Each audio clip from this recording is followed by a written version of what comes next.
weak central government, and they were still smarting from the unfairness of the unitary system they had dealt with in England. What the Founding Fathers came up with was a system of government called federalism, which is sort of a combination of the two.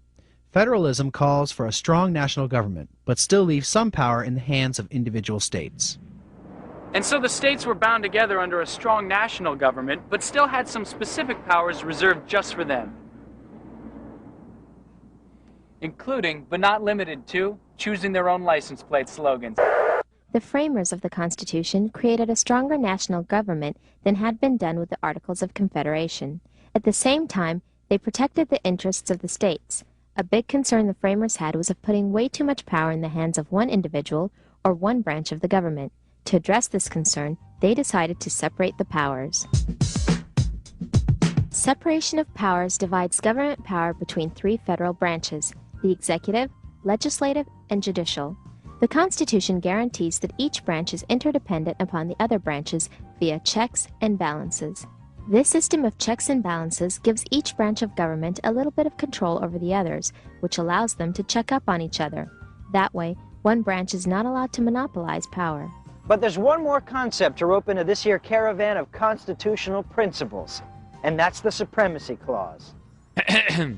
The Supremacy Clause lets everyone know who's in charge. The Supremacy Clause holds that the laws of the Constitution and the nation as a whole are supreme in regard to the laws enacted by each state. The Supremacy Clause means that any legitimate use of power by the federal government takes precedence over any conflicting actions on the state level. For example, if the federal government's judicial branch finds a law in a state unjust and ridiculous, the state of Maine outlaws the consumption of any food other than lobster and saltwater taffy. the state has to nix that law. That's because the judicial branch is responsible for enforcing and interpreting laws through a court system. So, on the legal highway, federal laws have the right of way.